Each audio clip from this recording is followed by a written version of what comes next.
Thank you, and thank you for the kind introduction.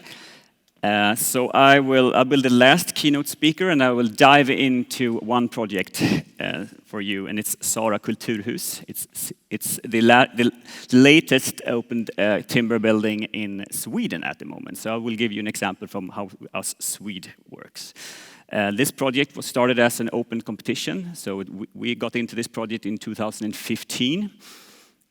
For 6 weeks, we had to do the design, but for the municipality of Skellefteå, which is the client, this journey started way before this, because this project is a key strategy to become a more popular region and grow from 70,000 up to 100,000 inhabitants over the next 10 years.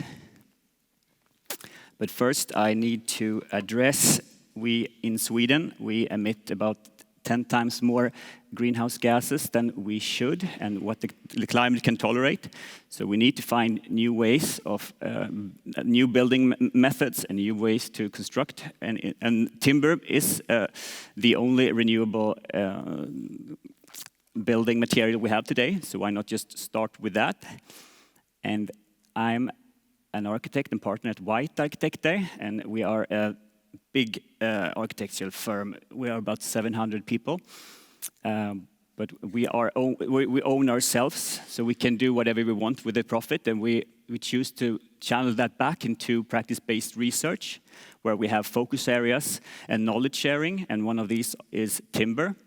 We will help us with our transition towards carbon neutral construction. And I'm also head of competition at the Stockholm office. And we find that competition is a good way of learning and the characteristics of timber. And this is a project that we did with Stora Enso's headquarters in Helsinki. We got an honorable mention. And here we looked into the LVL and the characteristics of that, those beams. Another project we won recently in Riga, Latvia, at the Kimmel Quarter.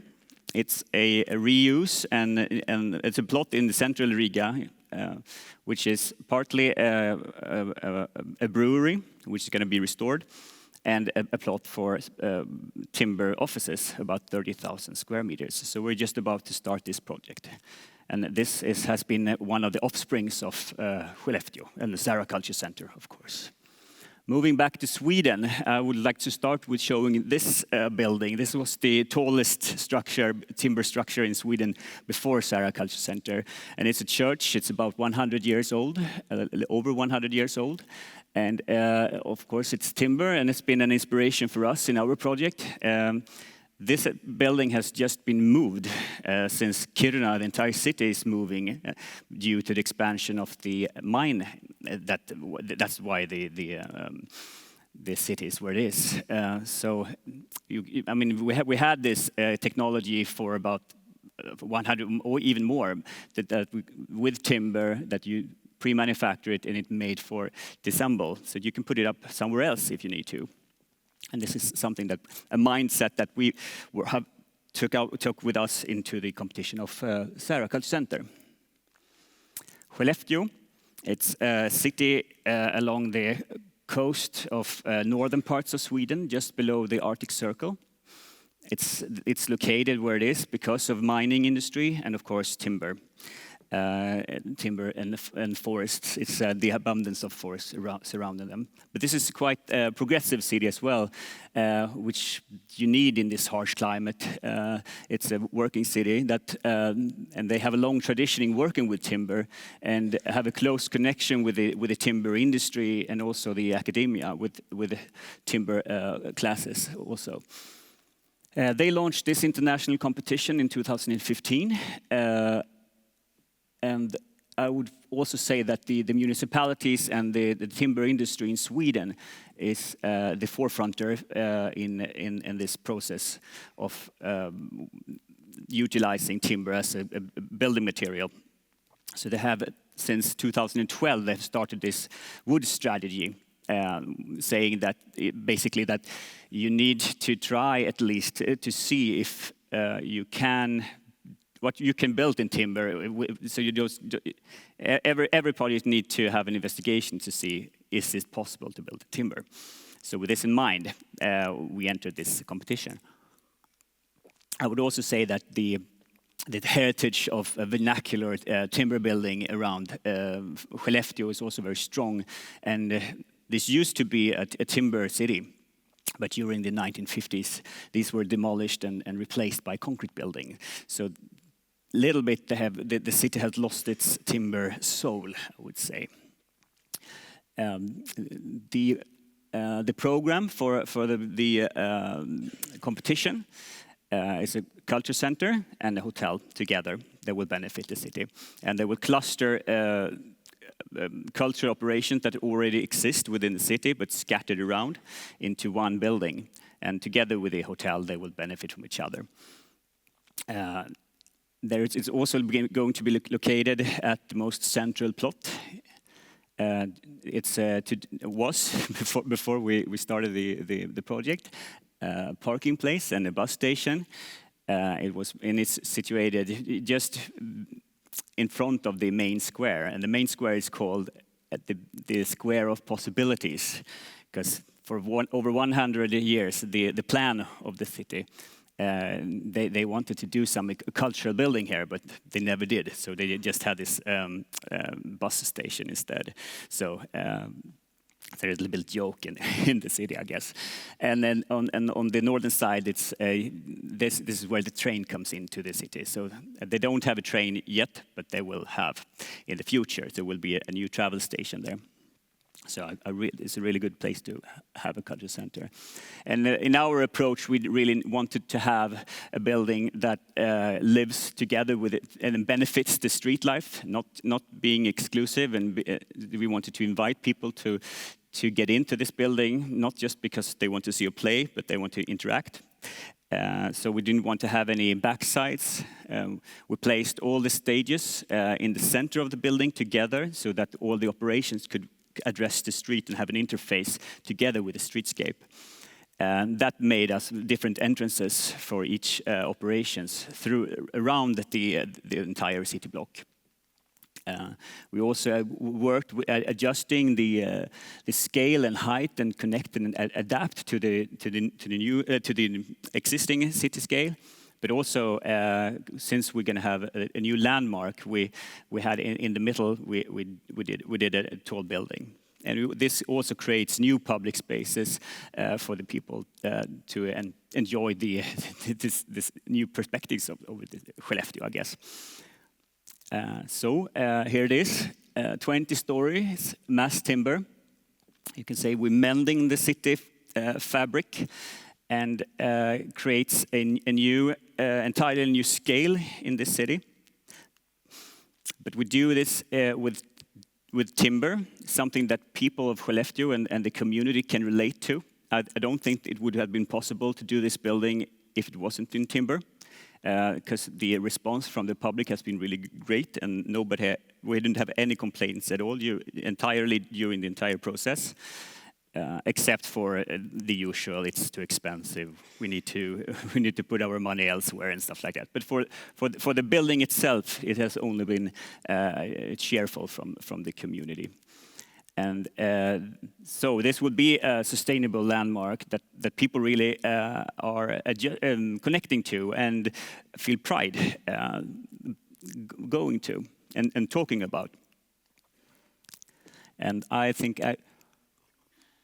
I'm going to give you a little tour around this building.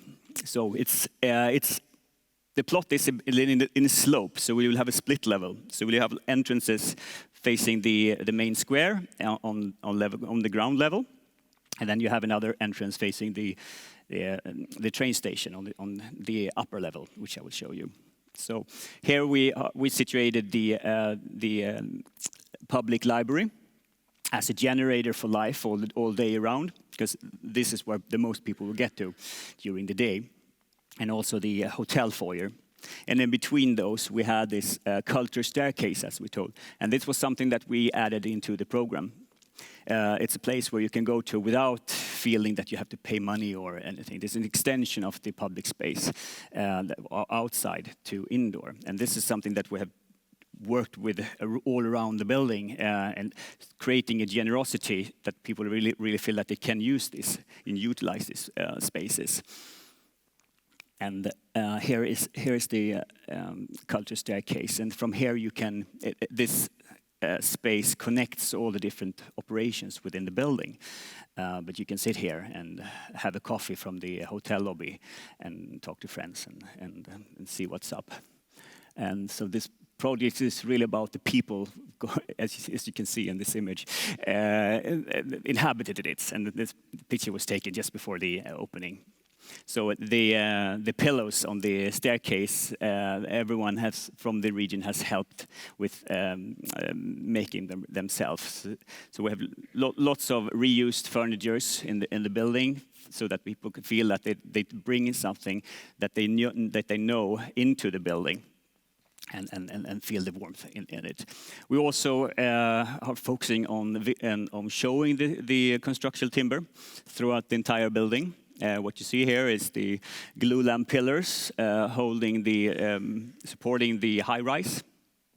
They're about 800 millimeters times 650 millimeters thick. So they're quite massive. So when you enter this space, from outside, you go in underneath the high rise, and you're standing in this void, like a forest, and then you have the light on your left side, or however you stand.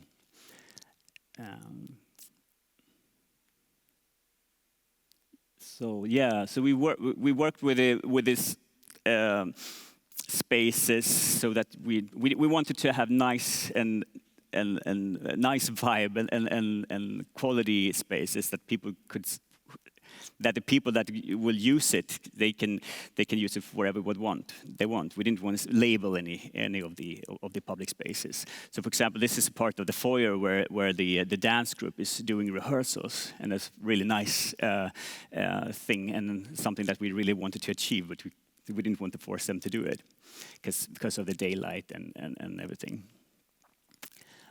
When you come up to the foyer that we just saw, the foyer runs all around the building, and extends it even back on the back side of the main stages.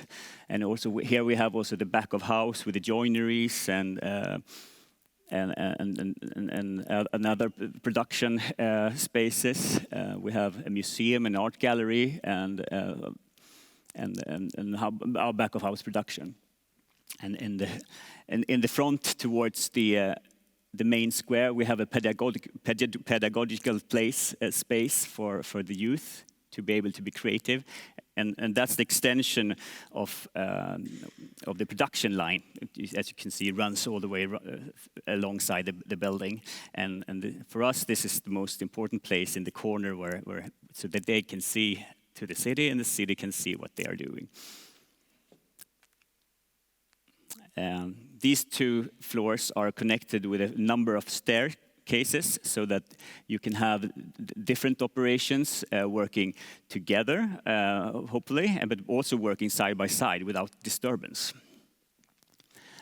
So you can use this building in a lot of different ways. And as Franco told, we're working a lot with BIM, and we're working with a lot with renderings, so for the client, so that we ensure that what we draw was what we was going to get. So this is an early image that we have been using for the client and for everyone, or for all the stakeholders in the project, to get an understanding that the construction timber is something that is a part of the architecture. And this is the end result. It's quite similar, at least. And the section showing the 6 stages. As you can see, most of them are in the same on the same level, connected through side stages together, so that it would be an efficient machine. So you can do several plays during one day. And also working independently there as well. And we have one stage underneath the staircase, which we call the lunch stage, which is more of an speaker's corners situation. But the largest one is 1,200 people, And with a retractable seating in the front, you can have up to 1,500 people. And it's all made in timber. All the walls and balconies are CLT. And even the acoustic panels ended up being in solid timber, as from here, as we talked earlier here. This is from veneer. And this was, during the design stage, we came up with that this is the easiest and cheapest solution to this problem. To have these just solid timber boxes with an angle so that we can adjust them to the acoustic requirements that we had. The hotel is in the high-rise. It's 208 hotel rooms, a conference center, gym, rooftop spa, and 3 themed restaurants. As you can see, there's quite a lot of content in a small footprint. So that's basically 205 hotel rooms, and 3 boxes are for gym. And they're placed in between 2 cores. Elevator cores and staircases. Quite rational. We have a 3.6 meters grid, which runs all the way through the entire building. So, we came up with the number from this efficient hotel room. And also here was our vision with a visible CLT walls and ceiling. And here are the result with visible CLT walls and ceiling. And which with a big window out, so you can have a spectacular view overlooking Skellefteå, because you don't really see the city because it's so small. So you see the landscape and the forests outside when you get up. And it was also important to have this public access to the top floor. And the last thing that we had to work with was a spa, which came in quite late in the design process. So the last thing we draw was an infinity pool on the rooftop. And since it's in timber, we have a lot of fire issues. So I will explain a little bit to you. It's rated BRO, Swedish standard, and Swedish rating is performance-based. So it doesn't mean you don't think under consideration of the material or number of floors. It's for how long you can safely get out of the building before it burns or collapses. So we needed to do testing, but since we're using methods that has been done before, but not in this scale, we could rely on those. So we didn't need to do sharding tests, for example. So we were the first of the second, I would say. The culture center, which is a low-rise, it's R60, so it's 60 minutes to get out. The entire building is fully sprinkled with a redundant sprinkler system. The hotel tower has 2 staircases, tier 1 and tier 2. And we have also evacuation stairs and evacuation lift that runs all the way through the building. But this is standard for any project on this height. The hotel also has an R90, so you have 90 minutes to get out. And then for an extra protection, we had over-dimensioned, all the timber in the building is over-dimensioned with about 4 centimeters, so that they can withstand fire longer, but with the sharding effect. So from ground up, we have a structure system that is of CLT and glulam. We have concrete in the foundation and in the basement. And the basement is underneath the high-rise. Above from that, we have CLT columns and beams and CLT walls taking down shear loads, and the entire building helps out to take down shear loads from the high-rise. And the high-rise itself, it's conducted by pre-manufactured 3D CLT modules. They were stacked in 13 stories between those cores in each end. And then on top, the two top floors and the roof, we have concrete, precast concrete. This is to prevent getting seasickness. So in another project, we could have used something else, a damper or something, but in this project, we ended up using concrete for the weight in the building to reduce the swayness. And since 99% of the project is pre-manufactured, we had a really fast construction. It took us 73 weeks for montage. We built up the entire building in 13 different segments, so we didn't need to use any roof for humidity. Only in the high rise we used that. And the tallest element, which we used around the grand auditorium or the biggest stage, was 27 times 3 meters and weighed about 12 tons. So it needed to be really no wind that day during that montage. So here's the first hotel module in the factory 40 kilometers outside of Skellefteå. And the bathroom unit, it's also pre-manufactured 3D module, which came from another city located about 100 kilometers outside of Skellefteå. So this enabled us to work really fast, and we saved about a year of construction time compared to if we have done this in concrete. And here's a vision here's an image of how we conducted these pods. And the record was half a floor a day.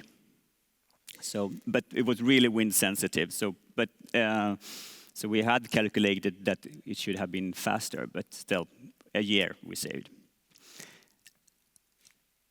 And here is the zoning and the total amount of construction time plan. And since we're working with BIM throughout the entire project, and I would say from the first day we started a competition, and there we collaborated with a structural engineer, enabling us to assure that we really could do this vision in timbers, because it was important for us to say that okay, we're going to do a nice culture center and we can do it in timber, but then it wouldn't have been in timber. Then would have said that okay, then we can use conventional methods. Instead, we say that if we do it like this, we can save the amount of time. For example, we had the pre-manufactured modules in hotel already from the competition. So it's something that has been living on through the entire project. And the twin or the digital design, we have been able to do it in a lot of different ways, from sustainable calculations, working with VR and implementing to our client, visualizations. We have working with coordination in a 3D motor from where we have the Revit model, put it into a gaming engine. So that you were walking like you were going in a video game, which have been working really well.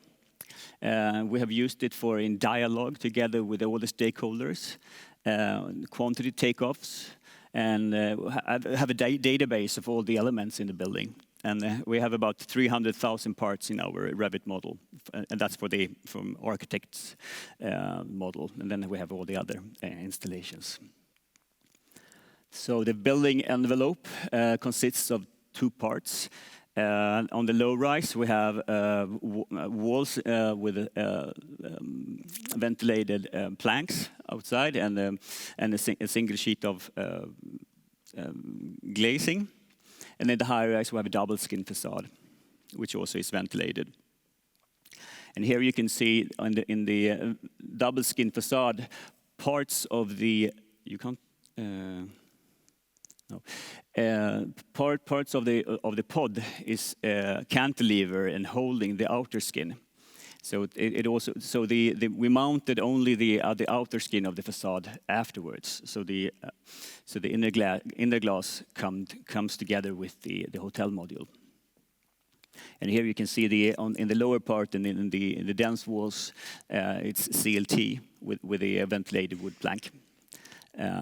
Cladding on outside.